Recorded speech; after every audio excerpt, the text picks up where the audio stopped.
Hallelujah. स्वागत है आप सबका मेरी भविष्यवाणियों की पुस्तक में। तो आइए हम आज के पवित्र वचन को पढ़ेंगे जो कि परमेश्वर के दासी पास्टर सोनिया यूसुफ नरूला जी के द्वारा लिखा गया है।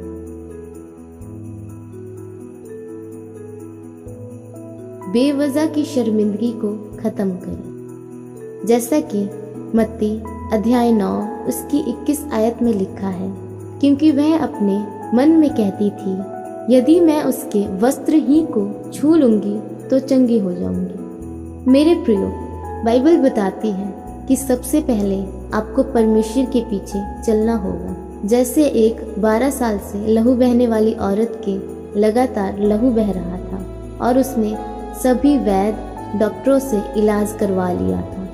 उसने सारी धन संपत्ति खर्च कर दी थी, लेकिन फिर भी उसे कोई भी आराम नहीं आ रहा था। जैसे ही उसने परमेश्वर की चर्चा सुनी, वह परमेश्वर के पीछे भागने लगी। वह अपनी बीमारी के कारण दुखी और बीमार थी, इसलिए वह कमजोर हो चुकी। लिखा है, फिर भी वह परमेश्वर के पीछे चलने के लिए उठी और उसने मुंह से अंगीकार किया कि आज मेरी बीमारी का आखिरी दिन है। यदि मैं यीशु मसीह को छू ही लूंगी तो चंगी हो जाऊंगी। जैसे ही उसने यीशु मसीह को छुआ तो एक अद्भुत सामर्थ उसके जीवन में प्रवेश हुई। वह चंगी हो गई। तब यीशु मसीह ने पूछा कि किसने मुझे छुआ। चेलों ने प्रभु से कहा कि इतनी बड़ी भीड़ में से आपको किसी ना किसी ने तो छुआ होगा। प्रभु यीशु मसीह ने कहा कि नहीं, किसी ने मुझे विश्वास के साथ छुआ है। तब वह स्त्री विश्वास के द्वारा चंगी होने पाई।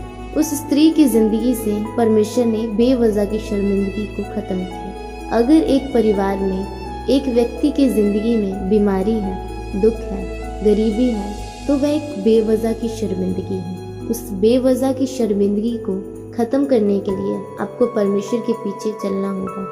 उस भीड़ की तरह नहीं, बल्कि उस स्त्री की तरह जिसने अपने मुंह से अंगीकार करके अपनी चंगाई को ग्रहण किया और अपने अंधकार से आज़ाद हुई। मेरी जिंदगी में यह अंधकार था कि मैं इतनी पढ़ी लिखी होने के बावजूद भी बोल नहीं सकती थी और हमेशा क्लास के बाहर अपने टीचर से जाकर कहती थी कि आप मुझे कोई भी काम दे दीजिए, लेकिन मुझे क्लास में बोलने के लिए मत कहना। फिर एक दिन मेरी ज़िंदगी में ये उजियाला आया कि जब परमेश्वर की सामर्थ मुझ पर उतरी तो मैंने बोलना शुरू किया। आज मैं लाखों लोगों को सुसमाचार प्रचार करती हूँ और ये बेवजह की शर्मिंदगी मेरे जीवन से खत्म हो।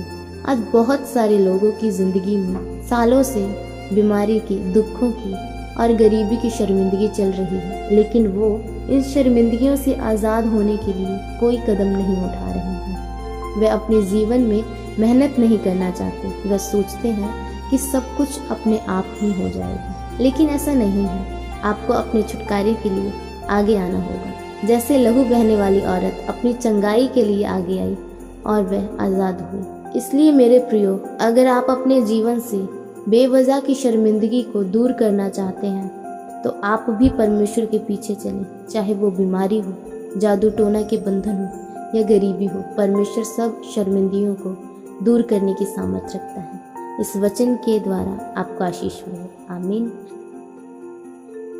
इस प्रार्थना को आप मेरे साथ एक मन होकर करें। सर्वशक्तिमान परमेश्वर, इस वचन के लिए मैं आपका धन्यवाद करती हूँ। परमेश्वर, मैं ये प्रार्थना करती हूँ कि मैं विश्वास के साथ, पवित्रता के साथ आपके पीछे चलने पाऊँ, ताकि जो आशीषें आपने मेरे लिए रखी हैं उन्हें मैं अपने जीवन में ग्रहण करने पाऊँ। प्रभु यीशु मसीह के सामर्थी नाम में आमीन। परमेश्वर आपको इस वचन पर मनन करने के द्वारा आशीषित करे। आमीन।